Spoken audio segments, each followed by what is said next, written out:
Shalom, everyone. Dr. Rachel Naomi Remen has written a very, very touching book entitled My Grandfather's Blessings.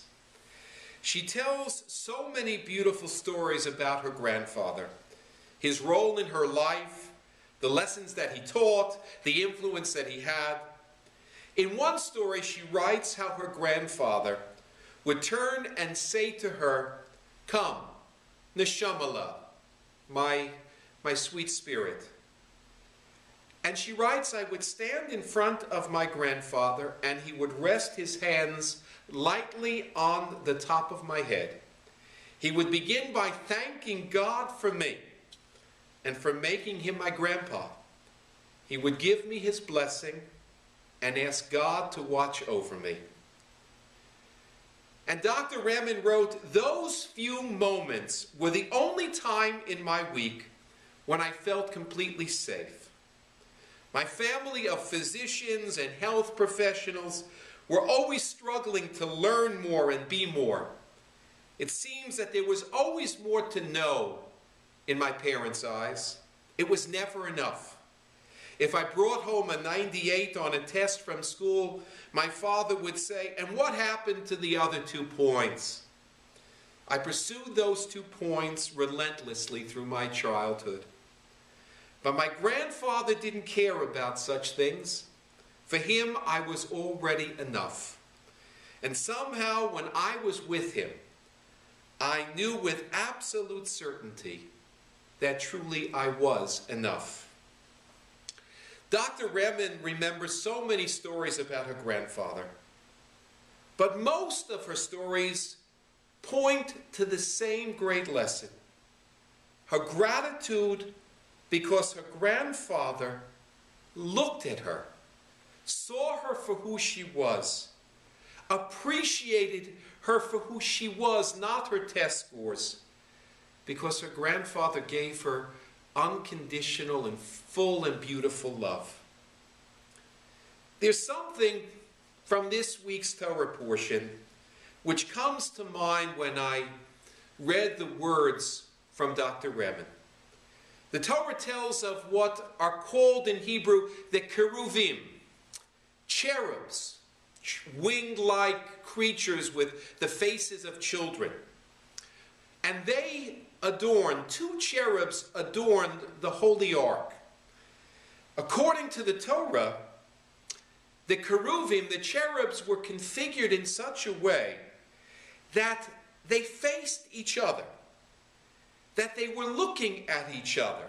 The Torah makes it clear that their faces were turned one to the other. And perhaps, at least according to our rabbis, the positioning of the keruvim was telling us that at the very essence of life is our ability to look at someone else, to allow someone else to feel our presence, to feel our love, our concern, and believe that they are special in our eyes. For those 2 keruvim, posed so that they faced each other, we learn that life is about looking at each other, paying attention to each other, and giving someone else the feeling that they are special. That's what Naomi Remen's grandfather did so extraordinarily well. You know, from time to time, I visit a member of the congregation in a nursing home. And I walk down the hallway, and almost every time I'm there, the same thing happens. There are people lined up in their wheelchairs along the corridor, and they have their hands stretched out, hoping that someone will just stop long enough to look at them, to hold their hand, to notice that they are still human beings. They see people passing all day long. They know that for so many in the nursing home, they're just a being there with no special significance. And all they want is some warmth, All they want is for someone to notice them. All they want is someone to help them remember how special they used to feel and how special other people made them feel in times gone by.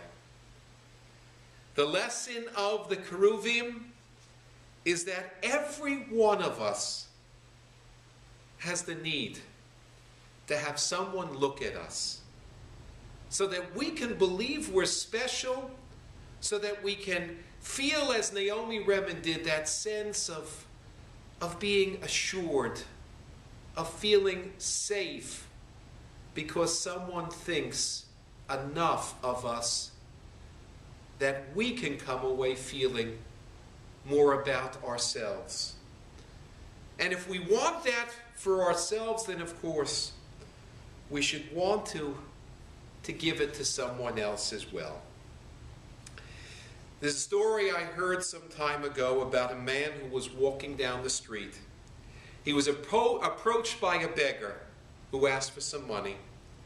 The man looked at the human being begging for some money and he said, "My brother, I feel terrible. I left home without my wallet this morning. I truly did. I walked out with no money. I have nothing to give you." And the beggar said to him, "That's okay. You gave me something much more important than money. You called me brother." The Keruvim represent that willingness to really look at another human being, even a stranger, and call them brother. So may we learn from the Torah portion of this week that of all the special things we can do in life, of all the important things we can do in life, sometimes the most extraordinary thing is to do the ordinary thing of just looking with love and concern and appreciation and gratitude at someone near to us. I wish you a Shabbat Shalom, and I look forward to speaking to you again next week. Thank you.